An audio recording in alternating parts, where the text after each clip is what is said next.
Assalamualaikum warahmatullahi wabarakatuh. Yang terhormat Ibu Winike Dinar Pratiwi, ST, SPD, MPD, selaku dosen pengampu mata kuliah menulis karya ilmiah. Perkenalkan, nama saya Reti Suheti dan rekan saya Hani Padilla dari kelompok 8 yang akan memaparkan materi tentang sistematika penulisan karya ilmiah.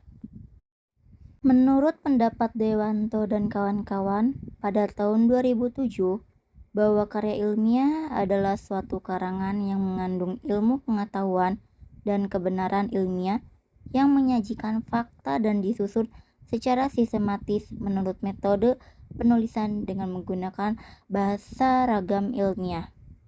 Pada sistematika penulisan karya ilmiah ini terdapat jenisnya, seperti makalah, artikel ilmiah, skripsi, tesis, dan disertasi. Pada sistematika penulisan karya ilmiah berupa makalah, di mana makalah ini terdapat halaman awal. Halaman awal terdiri dari kata pengantar. Kata pengantar terdiri atas ucapan syukur, ucapan terima kasih, kritik, harapan, tujuan, dan saran, serta saran tempat tanggal, bulan, tahun dibuatnya karya ilmiah tersebut. Yang kedua ada daftar isi. Daftar isi terdiri atas nomor halaman bab dan nomor halaman subbab.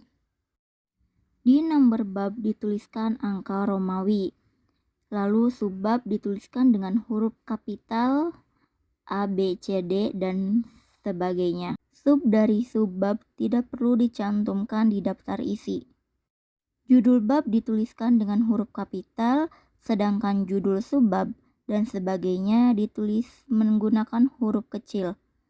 Namun huruf pada awalannya dituliskan menggunakan huruf kapital. Ketiga, ada daftar tabel atau gambar. Itu pun jika ada. Daftar tabel, gambar, grafik, dan lampiran memuat nomor dan judul tabel serta nomor halaman yang termuat. Nomor dibuat dengan angka, contohnya 1, 2, 3, dan sebagainya. Yang terakhir ada lampiran. Lampiran merupakan dokumen tambahan hasil dari suatu penelitian. Selanjutnya terdapat bab 1 pendahuluan. Pada bab 1 ini memuat latar belakang penulisan makalah, berisi tentang kesenjangan antara harapan dan kenyataan. Kesenjangan ini baik pada latar teoritis dan empiris yang digunakan sebagai alasan pentingnya untuk dikaji. Lalu memuat rumusan masalah atau topik bahasan. Rumusan masalah ini berisi tentang masalah pokok yang terdapat di dalam latar belakang masalah. Selain itu juga pada bab 1 ini terdapat batasan masalah, itu pun jika diperlukan. Batasan masalah menjelaskan batasan masalah yang akan dikaji agar pembahasan lebih fokus, mendalam, dan teliti pada masalah yang menjadi objek kajian. Berikutnya, tujuan penulisan. Penjelasan yang mengarah pada hasil akhir dari penulisan makalah. Yang terakhir dari bab 1 ini terdapat manfaat penulisan, yang mana merupakan sasaran kepada siapa penelitian dibuat. Setelah bab 1 dibuat pada makalah ini, selanjutnya bab 2, yaitu tinjauan pustaka. Berisi tentang teori yang relevan sebagai dasar untuk mengkaji rumusan masalah yang diajukan. Baru setelah itu ke bab 3, pembahasan. Isi pembahasan merupakan bagian yang sangat penting. Uraian sangat bergantung pada rumusan masalah, tujuan masalah, dan sesuai dengan jenis makalah yang dikehendaki. Jika bab 1, bab 2, dan bab 3 sudah dibuat oleh peneliti, maka selanjutnya peneliti membuat bab 4, yaitu kesimpulan dan saran. Kesimpulan merupakan pemaknaan terhadap hasil paparan yang sudah dituliskan sebelumnya. Penentuan kesimpulan dengan memerhatikan permasalahan yang sudah dirumuskan pada bab sebelumnya.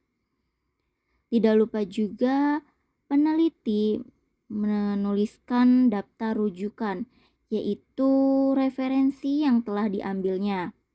Dan yang terakhir, memasukkan lampiran. Selanjutnya, sistematika penulisan karya ilmiah berupa artikel ilmiah. Isi dan sistematika artikel ilmiah pada penulisannya menggunakan sistematika tanpa abjad ataupun nomor. Artikel ilmiah mempunyai sistematika hasil penelitian sebagai berikut. Yang pertama, judul. Judul ditulis singkat dan informatif. Kedua, nama penulis. Nama penulis tidak disertai gelar dan dilengkapi dengan alamat korespondensi, nama dan alamat institusi. Ketiga, memuat abstrak dan kata kunci. Abstrak adalah pernyataan singkat yang memuat masalah, tujuan penelitian, ringkasan hasil penelitian. Dan pada artikel ilmiah ini memuat pendahuluan. Pendahuluan tidak diberi judul, langsung ditulis setelah abstrak. Bagian menuliskan paling sedikit tentang latar belakang atau rasional penelitian, masalah dan wawasan rencana pemecahan masalah, dan rumusan tujuan penelitian, yaitu harapan manfaat hasil penelitian. Artikel ilmiah memiliki metode. Inti dan isi metode adalah bagaimana data dikumpulkan, sumber data, dan bagaimana proses analisis data. Jika metode selesai, maka selanjutnya yaitu menjelaskan tentang hasil. Bagian ini menguraikan secara panjang lebar data yang diperoleh dan menyajikan hasil analisis data. Proses analisis data tidak perlu disajikan pada bagian ini. Berikutnya pembahasan. Pembahasan memuat menunjukkan bagaimana tujuan penelitian dicapai, menguraikan dan menafsirkan temuan-temuan, mengintegrasikan temuan ke dalam pengetahuan yang telah ada, serta menyusun teori baru atau memodifikasi teori yang telah ada. Artikel ilmiah sama dengan makalah, ada kesimpulan dan saran. Kesimpulan merupakan ringkasan dari hasil dan pembahasan. Kesimpulan disajikan dalam bentuk esai, bukan dalam bentuk numerikal. Saran disusun berdasarkan kesimpulan. Saran diarahkan pada tingkat praktis atau pengembangan teoritis. Dan yang terakhir, daftar rujukan. Daftar rujukan harus sesuai dengan batang tubuh artikel ilmiah. Bahan rujukan hanya yang telah disebutkan pada batang tubuh artikel ilmiah. Berikutnya, sistematika penulisan karya ilmiah berupa skripsi. Pada skripsi terdapat halaman awal yang memuat cover. Cover terdiri atas judul karya tulis, tujuan ataupun maksud penyusun dalam membuat karya tulis ilmiah tersebut, lalu identitas penyusun beserta lambang lembaga dan tahun penyelesaian atau pembuatannya. Setelah cover dibuat, selanjutnya halaman judul. Pada bagian halaman judul sudah mulai pemberian halaman menggunakan huruf Romawi kecil. Baru setelah itu ke bagian halaman pengesahan. Halaman pengesahan adalah karya tulis yang telah diteliti ataupun diperiksa, disetujui, lalu disahkan oleh pembimbing dan kepala lembaga. Pembuatan halaman pengesahan diberi judul halaman pengesahan, dituliskan menggunakan huruf kapital. Yang keempat, abstraksi. Abstraksi adalah gambaran besar dalam suatu karya tulis ilmiah. Di dalam abstraksi tertuliskan kata kunci dan judul. Abstraksi dibuat dalam satu spasi. Sebagai halaman baru diberikan judul abstraksi dengan huruf tebal, Times New Roman dengan ukuran 14. Lalu kelima, kata pengantar. Kata pengantar terdiri atas ucapan syukur, ucapan terima kasih, kritik, harapan, tujuan, dan saran, serta saran tempat tanggal, bulan, tahun dibuatnya karya tulis ilmiah tersebut. Yang keenam, daftar isi. Daftar isi terdiri atas nomor halaman bab, nomor halaman subbab. Nomor bab dituliskan angka Romawi, sedangkan subbab dituliskan dengan huruf kapital, seperti huruf kapital A, B, C, dan sebagainya. Untuk dari subbab tidak perlu dicantumkan di daftar isi. Skripsi juga seperti makalah terdapat daftar tabel, gambar atau grafik dan lampiran, yang mana memuat nomor dan judul tabel serta nomor halaman yang termuat. Nomor dibuat dengan angka seperti 1, 2, 3, dan sebagainya. Pada skripsi terdapat bab 1, pendahuluan, di mana memuat latar belakang. Latar belakang merupakan uraian-uraian yang memuat penjelasan mengenai penyebab perlunya dilakukan penelitian terhadap suatu masalah yang muncul. Bisa berupa uraian, paparan, maupun poin-poin saja. Pada bagian ini, hal-hal yang perlu diperhatikan yaitu pentingnya masalah yang akan diangkat atau dibahas, telaah pustaka yang telah ada tentang berhubungan dengan masalah, lalu manfaat hasil bahasan, dan perumusan masalah pokok. Biasakan perumusan yang dibuat berupa pertanyaan. Dalam membuat latar belakang, hendaknya penulis memaparkan sebab-sebab mengapa ia mengangkat atau memilih judul permasalahan tersebut. Selanjutnya, memuat rumusan masalah. Dalam membuat rumusan masalah bisa berbentuk pertanyaan-pertanyaan yang kemudian dianalisis atau argumentasi dari penjabaran bukti-bukti hasil yang telah dianalisis. Berikut cara membuat rumusan masalah, diantaranya: tentukan tipe karya ilmiah yang akan dibuat, perbanyak atau persiapkan referensi atau sumber, dan memperluas atau menyempitkan topik, serta bangun permasalahan dari topik. Lalu juga memuat tujuan. Pada bagian ini, penulis memaparkan tujuan yang ingin dicapai melalui proses penelitian. Tujuan penelitian dapat dirumuskan melalui pernyataan yang konkret dan dapat diukur. Selanjutnya, nomor 4, manfaat penelitian. Pada bagian ini, penulis memaparkan manfaat yang dapat diambil atau dirasakan dari hasil penelitian nanti, maupun sebagai bahan contoh untuk orang lain. Penulis hendaknya memaparkan manfaat secara spesifik, yang artinya manfaat yang dapat diambil tidak hanya buat penulis, tetapi bisa juga buat subjek di luar, seperti guru, masyarakat, orang tua, dan lain-lain. Yang kelima, batasan masalah. Batasan masalah adalah suatu ruang lingkup dari suatu masalah supaya batasan masalah yang kita teliti tidak melebar luas dan bisa lebih fokus pada suatu masalah yang akan diteliti. Oleh sebab itu, peneliti nantinya akan memilih satu atau dua masalah yang telah teridentifikasi di lapangan. Dalam membuat batasan masalah, masalah tersebut harus sudah jelas dan memiliki alasan yang kuat, serta ada teori yang bisa memperkuat masalah yang kita teliti. Yang keenam atau yang terakhir adalah hipotesis. Hipotesis sering disebut sebagai jawaban sementara terhadap masalah penelitian. Dikatakan sementara karena jawaban yang diberikan baru didasarkan pada teori yang relevan atau belum nyata. Sebuah penelitian yang dirumuskan hipotesis merupakan penelitian yang menggunakan pendekatan kuantitatif.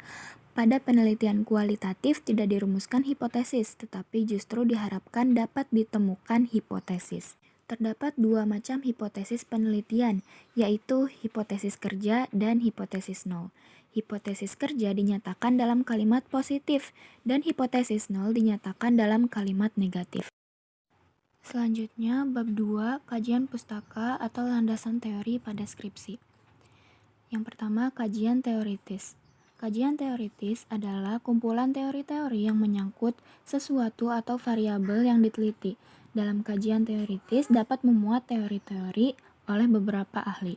Kajian teori juga memuat hal-hal penting yang akan menunjang penelitian.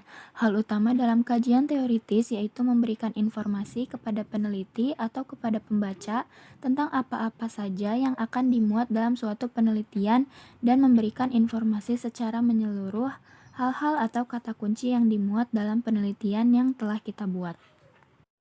Yang kedua, kerangka pemikiran. Kerangka pemikiran atau bisa disebut kerangka berpikir, yaitu menguraikan secara kompleks atau komprehensif variabel apa saja yang digunakan dalam suatu penelitian agar kejelasan dalam rumusan masalah yang kita buat semakin jelas alasannya. Komponen utama dalam kerangka pemikiran yaitu adanya variabel bebas, variabel terkait, indikator dari variabel bebas yang akan diobservasi, dan indikator dari variabel terkait yang akan diobservasi. Yang ketiga, hipotesis. Hipotesis adalah dugaan sementara yang harus diuji kebenarannya. Ketetapan menduga tergantung kepada landasan pengetahuannya. Dugaan sementara penelitian terhadap variabel-variabel sifatnya positif. Hipotesis penelitian dapat dikemukakan setelah melalui rangkaian pengkajian teori dan kerangka berpikir yang jelas, bukan atas dasar intuisi ataupun akal sehat. Oleh karena itu, hipotesis harus merumuskan kepada hal-hal yang lebih spesifik sehingga memungkinkan untuk diuji. Selanjutnya, bab 3, metode penelitian dalam skripsi. Yang pertama, terdapat waktu penelitian dan tempat penelitian. Waktu penelitian, yaitu waktu saat observasi sesuai dengan jadwal penelitian yang telah ditentukan oleh masing-masing individu atau program studi. Yang kedua, tempat penelitian. Penelitian tempat atau lokasi, tempat observasi dengan menyebutkan nama sekolah, nama tempat atau perusahaan, beserta dengan alamat lengkapnya. 2. Metode dan rancangan penelitian. A. Metode penelitian, yaitu menentukan metode dan teknik penelitian yang akan digunakan. B. Rancangan penelitian, dibuat agar pelaksanaan penelitian dapat dijalankan dengan benar dan sesuai. Yang ketiga, populasi dan sampel penelitian. A. Populasi penelitian, yaitu objek atau subjek yang memiliki kualitas tertentu yang dapat ditetapkan oleh peneliti agar dapat dipelajari dan selanjutnya akan ditarik kesimpulannya. Sehingga populasi itu bukan hanya orang atau manusia tetapi juga berupa objek dan benda-benda alam yang lainnya. B. Sampel penelitian, yaitu bagian dari karakteristik dan jumlah yang dimiliki oleh populasi. 4. Instrumen penelitian. Instrumen penelitian adalah alat yang digunakan oleh peneliti untuk mengumpulkan data. Instrumen sama dengan metode, yaitu sebagai acuan kita untuk mengukur proses penelitian, di mana instrumen tersebut harus diuji kevalidannya. 5. Teknik pengumpulan data. Pengumpulan data dapat dilakukan dalam berbagai sumber dan berbagai cara. Yang terakhir atau yang keenam yaitu teknik analisis data. Teknik analisis data dibedakan menjadi penelitian kuantitatif dan penelitian kualitatif. Bab 4, hasil dan pembahasan dalam skripsi. Yang pertama, hasil penelitian. Hasil penelitian berisi tentang hasil yang sudah diteliti. Isi dari penelitiannya bisa dibuat dalam bentuk penjabaran deskripsi ataupun bentuk tabel atau grafik. Hasil penelitian ini harus berdasarkan pada teori yang ada pada bagian pembahasan teori dan kerangka pemikiran dari para ahli. Yang kedua, pembahasan penelitian. Pembahasan ini mengungkapkan atau membahas pandangan teoritis atau menggunakan bahasa ilmiah tentang hasil penelitiannya yang sesuai dengan acuan dan kriteria yang sudah ditetapkan. F. Bab 5. Penutup. Yang pertama ada kesimpulan. Kesimpulan adalah pemaknaan terhadap hasil paparan yang sudah dituliskan sebelumnya. Penentuan kesimpulan dengan memperhatikan permasalahan yang sudah dirumuskan. Kesimpulan merupakan ringkasan dari hasil dan pembahasan. Kesimpulan disajikan dalam bentuk esai, bukan dalam bentuk numerikal. Dan yang kedua, ada kajian pustaka. Kajian pustaka berisi kajian dan analisis teori yang menjadi dasar penyusunan kerangka pemikiran dalam upaya menjawab permasalahan serta pencapaian tujuan penelitian. G. Bagian akhir skripsi. Yang pertama terdapat daftar pustaka. Pada bagian ini, penulis menuliskan daftar pustaka dari sumber rujukan karangan atau penelitiannya. Yang kedua, lampiran, yaitu berisi dokumen tambahan yang dilampirkan atau ditambahkan di dokumen utama yang ditulis di halaman terakhir dokumen. Dan yang ketiga, biodata penulis. Biodata penulis berisi tentang informasi-informasi data pribadi mengenai penulis seperti nama, tempat tanggal lahir, jenis kelamin, agama, suku bangsa, alamat, status, dan lain-lain. Selanjutnya, tesis. Sistematika penulisan tesis yang pertama, bagian awal tesis, terdapat halaman sampul yang berisi logo, judul proposal, maksud penulisan proposal, nama dan nomor induk mahasiswa, nama program studi, jurusan, fakultas dan universitas, bulan dan tahun pengajuan. Dan yang kedua, terdapat halaman persetujuan. Isi halaman ini menunjukkan bahwa proposal tesis yang telah diajukan oleh mahasiswa telah disetujui oleh para pembimbing. B. Bagian utama tesis. Yang pertama terdapat latar belakang masalah. Selain dilatar belakangi oleh pengalaman empirik, juga harus didukung oleh kajian teoritik yang bersifat mendalam. Yang kedua, lingkup penelitian yang bersifat optimal. Apabila permasalahan terlalu luas, maka perlu dilakukan pembatasan-pembatasan sehingga lingkup penelitian menjadi jelas dan tajam. Namun apabila permasalahan sudah cukup terfokus dan operasional, maka subbab lingkup penelitian ini dapat ditiadakan atau upaya perbaikan. Yang ketiga, perumusan masalah. Berbeda dengan rumusan masalah pada skripsi yang bersifat penerapan ilmu, permasalahan yang dirumuskan dalam proposal tesis ini lebih diarahkan pada pengembangan ilmu. Yang keempat, tujuan penelitian, yang berisi tujuan yang ingin dicapai melalui proses penelitian. Yang kelima, manfaat penelitian, yaitu memaparkan manfaat yang dapat diambil atau dirasakan dari hasil penelitian. Yang keenam adalah definisi istilah, yaitu memperjelas keterkaitan antara kajian teoritis dengan analisis. Yang ketujuh, terdapat kajian pustaka, yang berisi sumber pustaka yang dikaji dalam tesis. Berbeda dengan skripsi, sumber pustaka yang dikaji dalam tesis hendaknya lebih banyak berisi sumber-sumber yang primer, seperti jurnal ilmiah dan hasil penelitian. Yang kedelapan, terdapat hipotesis penelitian, yaitu berisi dugaan sementara yang harus diuji kebenarannya. Dan yang kesembilan, terdapat metode penelitian. Peneliti menguraikan secara jelas dalam metode proses penelitian yang telah dilakukan. C. Bagian akhir tesis. Yang pertama terdapat daftar pustaka. Daftar pustaka merupakan daftar buku atau referensi yang dirujuk dalam mempersiapkan penelitian atau penulisan tesis. Untuk tesis, pada bagian daftar pustaka disarankan paling sedikit terdapat 10 artikel yang berasal dari jurnal ilmiah. Yang kedua, terdapat lampiran.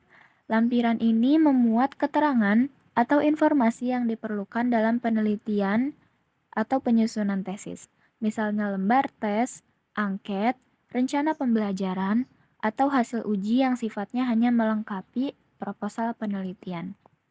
5. Disertasi. Sistematika penulisan disertasi yang pertama, terdapat bagian awal disertasi. yang terdiri dari 1. Halaman sampul. Halaman sampul berisi judul proposal, maksud penulisan proposal, nama dan nomor induk mahasiswa, nama program studi, jurusan, fakultas dan universitas, serta bulan dan tahun pengajuan. Yang kedua terdapat halaman persetujuan yang berisi tanda tangan persetujuan proposal. Lalu B. Bagian utama disertasi. Yang pertama terdapat latar belakang masalah. Sama seperti tesis, selain dilatar belakangi oleh pengalaman empirik, juga harus didukung oleh kajian teoritik yang bersifat mendalam. Yang kedua terdapat lingkup penelitian yang bersifat optimal, yaitu perlu pembatasan-pembatasan sehingga lingkup penelitiannya menjadi jelas dan juga tajam. Yang ketiga, perumusan masalah, yaitu diarahkan pada pengembangan ilmu. Yang keempat, tujuan penelitian. Tujuan penelitian ini berisi tujuan yang ingin dicapai melalui proses penelitian.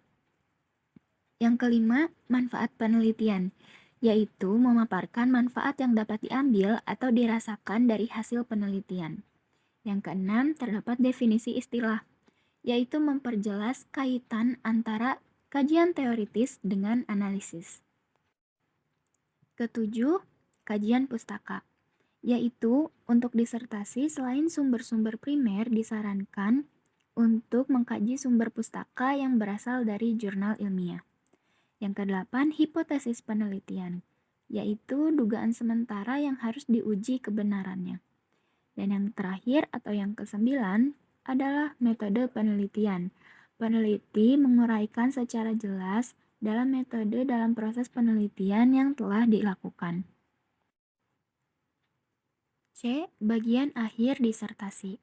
Pertama terdapat daftar pustaka, yang berisi daftar buku atau referensi yang dirujuk dalam mempersiapkan penelitian. Dan yang kedua terdapat lampiran. Lampiran ini memuat keterangan atau informasi yang diperlukan dalam penelitian atau penyusunan penelitian. Sekian materi tentang sistematika penulisan karya ilmiah. Kesimpulan dari materi ini yaitu karya ilmiah merupakan suatu karangan yang menyajikan fakta dan disusun secara sistematis. Karya ilmiah memiliki beberapa jenis, di antaranya yaitu makalah, artikel ilmiah, skripsi, tesis, dan disertasi. Dan sistematika penulisan dari jenis karya ilmiah tersebut berbeda-beda. Terima kasih. Wassalamualaikum warahmatullahi wabarakatuh.